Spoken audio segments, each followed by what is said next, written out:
Good morning. This video is on multiple things in the lab. Number one, I bought some Vernier Go Direct sensors, colorimeters, pH meters, and for physics, the photo gates. So I'll be charging them and hooking them up to the computer, Bluetooth, see if those work. Number two, I bought some pH meters from Amazon, two brands, and I'll be testing them with a weak acid, the salt of that weak acid, and then a acid salt buffer, acetic acid, sodium acetate.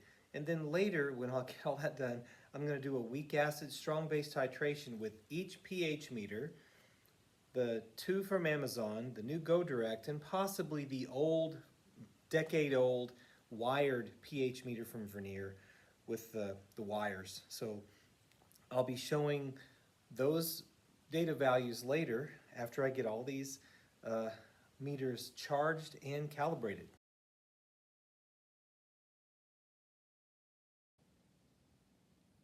Okay, here's my mess of wires. Currently I have these charging. I've got one pH meter set up.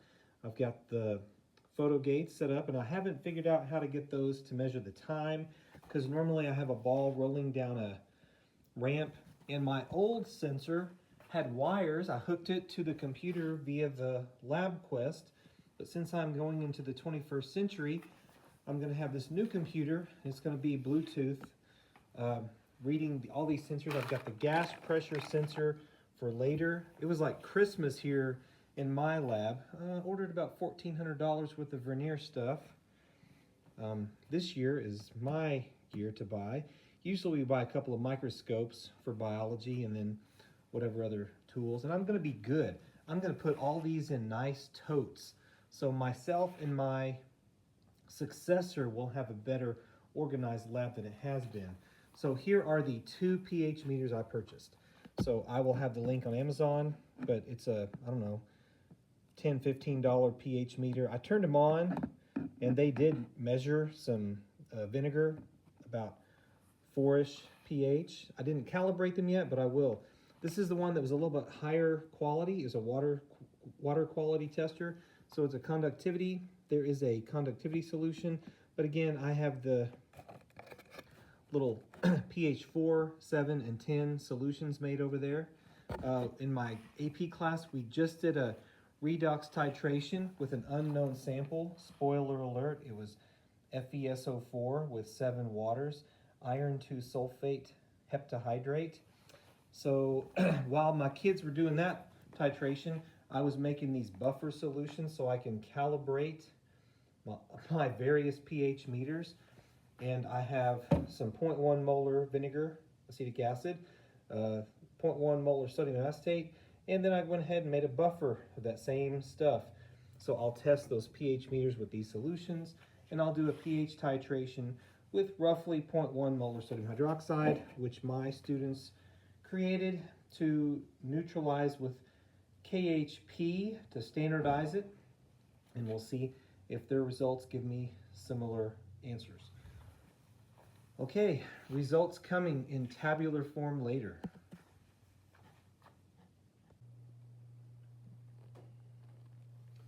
Okay, in this video I'm evaluating several pH meters. One of them is this red one over here. So I'm evaluating them. First of all, I calibrated them. Second of all, I have it in 3 solutions: 0.1 molar acetic acid, 0.1 molar sodium acetate, which is a weak base, and it's quirky results as expected, and a 0.1 molar acetic acetate buffer, which should be 4.7, and that just turned off. So let me turn it back on. It was reading about there we go, about 4.3. So let me change that data point because it was 4.2 before. There it goes, 4.27. It's slowly decreasing. So I'm going to show the boxes that these things came from, but before I do, a lot of people are interested in the batteries. So this first yellow one was about 10 or 15 bucks on Amazon. I'll get the link below. But it's these two little, whatever size, maybe LR44 batteries. Okay, this red one, the one from Wismar, whatever that word is, has 4 of those little watch batteries. In the olden days, we had watches and they had batteries inside. Probably LR44s, but I'll look at the notes and put that in the video itself. Pretty handy little pH meter. I also just purchased some Vernier Go Direct, and I'm testing those out too. Right now it's in the solution it came in, pH 3.78, so about pH 4. So I have the values of the Vernier 2, and it's a pretty handy little pH meter. You can walk around with it, Bluetooth. And I will be evaluating these. Here is the box that the yellow came in. And it's pretty good. It appears to be pretty good data, appears to be a pretty reliable. And I only went to the 10th like we usually do. You can read to the 100th, but it's pretty quirky sometimes.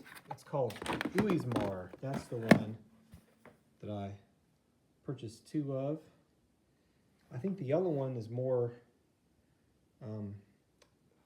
not as durable, but it seems to have just as high quality data, and they're decently they appear to be durable. Tell you what, when I use them a year, I may have to update this video, but that's my evaluation of these pH meters, and I'll have a data table typed up nicely, but I'll just put the data right here.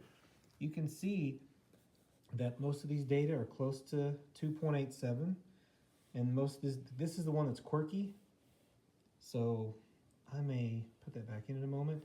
But the Vernier, even when you have a 0.1 molar weak conjugate base, that's probably, you're not going to get very accurate results with a pH meter, but hopefully when I do a pH titration, hopefully we'll get the endpoint for the Ka and then the halfway point for the Ka. So I will, when I do both titrations, we'll look at both parts. And of course the buffer region, that looks pretty good. So I'm looking, pH meters appear to be good. That one says 4.2. And I will do a pH titration, have that data in there as well.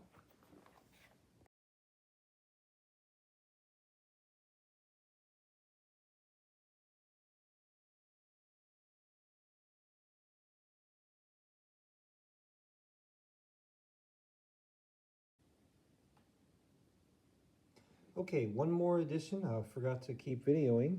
So this yellow pH meter, here's the instruction set for it. So it talks about, the buttons, how to calibrate it. So you use there's the button, LR44 button cell. That's what I thought about before. So you it's not 4, 7, and 10. It's like 6.86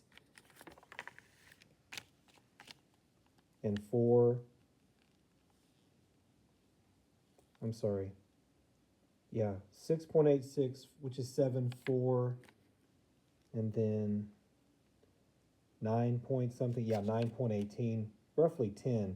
But I actually did use a little packets that came with that pH meter. The other pH meters are really 7, 4, and 10. So the calibration process is with 7, 4, and 10, which those are pretty common buffer pills to buy. And again, the batteries look to be LR44, like I thought I remembered. Okay, I don't use the ionization detection, probably for water sampling purposes, but for a chemistry pH meter, it looks pretty good. It was decent to calibrate. Of course, calibrating any pH meter is a pain, but I know I just purchased the $100-something Vernier sensor, but I have the Vernier suite anyway. But if I didn't have the Verniers, I probably would have bought the yellow ones and the red ones, and I probably would have bought some of both. I think these were like 10 or 15. I think these were like 20 or 30. I will have those pictures when I go back to my computer and look at my Amazon account.